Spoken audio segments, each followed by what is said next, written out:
దానికి ఆల్టర్నేటివ్ ఉంది సార్. మీకు వైబ్రేషన్ చూడండి సార్, మెంబ్రేన్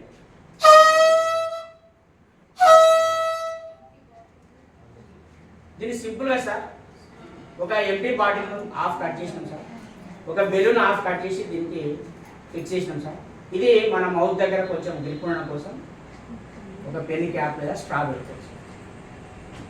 అంటే ఇట్లా పిల్లవాడికి ఆబ్జెక్ట్ వైబ్రేట్ అవుతుంది అనేది చెప్పగలగాలి, సౌండ్ను కూడా ఎంజాయ్ చేయగలగాలి. దానివల్ల అతడు కొంచెం క్యూరియాసిటీ ఇంక్రీజ్ అయ్యి జాయ్ఫుల్ లెర్నింగ్ లీడ్ చేస్తుంటారు క్లాస్ రూమ్ అనేది.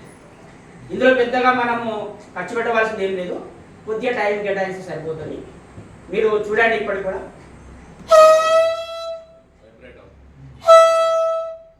ఈ మెంబ్రేన్ అనేది వైబ్రేషన్ కోసం. ఇలా మనము యాక్టివిటీస్ మార్చి చేయడం వల్ల ఇది టెక్స్ట్ బుక్లు చేయాల్సిన అవసరం లేదు సార్. అంటే నేను తీసుకున్న కాంటెంట్ ఇది ఫిట్ అవుతుందా లేదా చూసుకోవాలి, మెటీరియల్ పక్కకు పెట్టండి, కాన్సెప్ట్కు ఇది ఫిట్ అవుతుందా లేదా ఈ యాక్టివిటీ అనేది చూసుకోవాలి. మనం రాంగ్ ఇన్స్ట్రక్షన్స్ ఇవ్వకుండా ఉండాలంటే సరిపోతుంది. ఇట్లా ఒకటి మీకు చూపించగలిగిన సార్. ఇంకోటి కూడా ఉంది, మీరు ఎవరైనా చేస్తే చేయవచ్చు దాన్ని, ఎందుకంటే నేను పోయిన తర్వాత అది రాదు, అంత ఈజీ కాదు. అది మొత్తం నేర్చుకున్నట్టు అంటే రాంగ్ రిజల్ట్ కూడా మనకు ఒక రిజల్ట్ అనుకోవాలి. Very good, very good, success. Straight గా ఉంటే కనపడదు, వైబ్రేషన్ కనపడదు. అదే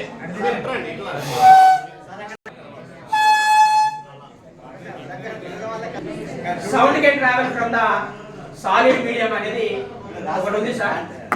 అందులో మనకు కొన్ని ఎక్స్పెరిమెంట్, ఒకటే ఎక్స్పెరిమెంట్ రాయబడింది, అదే మ్యాచ్ బాక్స్ టెలిఫోన్ సార్. అట్లా కాకుండా వేరే రకం కూడా చేయొచ్చు సార్. మీరు ఎవరైనా ఇద్దరు వస్తే అంటే ఈ యాక్టివిటీ టెక్స్ట్ బుక్ లో ఉండదు సార్. సార్ ఎప్పటికి సార్ మిస్ సార్ ఇబ్బంది పడతారు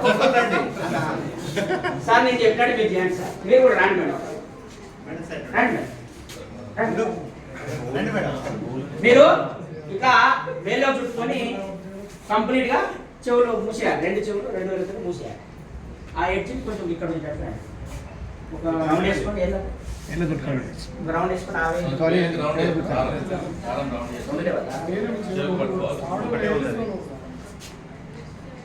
రెండు దారాలను వేళ్ళకు ఉంటాయి కదా, ఒక రౌండ్ ఇట్లా, ఇంకొక రౌండ్ ఎక్కువ వచ్చినాయి ఇట్లా ఈ చివరకు ఉన్నట్టు చూడండి. మీరు ఇట్లా మొత్తం క్లోజ్ చేయాలి. మేడం అటే వెళ్ళండి,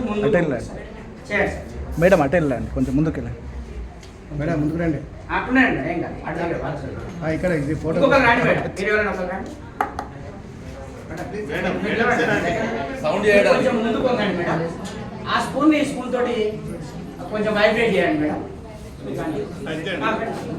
కొంచెం ముందుకు వైబ్రేషన్స్ వినిపిస్తున్నాయి మేడం.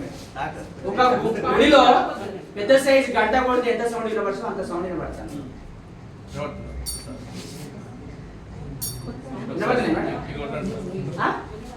అంటే ఆ సౌండ్ అంటే ఎట్లా ట్రాన్స్ఫర్ అవుతుంది ఆబ్జెక్ట్ స్ప్రింగ్ చూడండి వినిపిస్తుంది సార్. ఇది చిన్న ఎక్స్పెరిమెంట్ సార్. ఇటువంటి సౌండ్ హ్యాస్ ఎనర్జీ అనేది రాయబడ్డది సార్. ఒక మొబైల్ ఫోన్ తీసుకొని ఒక బాటిల్లో వేసి దానిపైన మెంబ్రేన్ పెట్టి దానిపైన శాండ్ పార్టికల్స్ పోసి ఏదో ఎక్స్పెరిమెంట్ చేయమన్నారు సార్. దాంతోపాటు ఇది కూడా రాయబడ్డది సార్ అందులో. ఇప్పుడు చూడండి సార్, నేను డాన్సింగ్ ఆఫ్ లైట్ దీని పేరు సార్. ఇప్పుడు ఇది ఎట్లా డాన్స్ చేస్తానో మీరు అక్కడ చూడండి సార్, అక్కడ చూడండి ఎట్లా డాన్స్ చేస్తాను. నేను ఐ మూమెంట్ నా ఐండ్ మూమెంట్ అయితే ఇట్లా వస్తుంది సార్, డిస్టర్బెన్స్.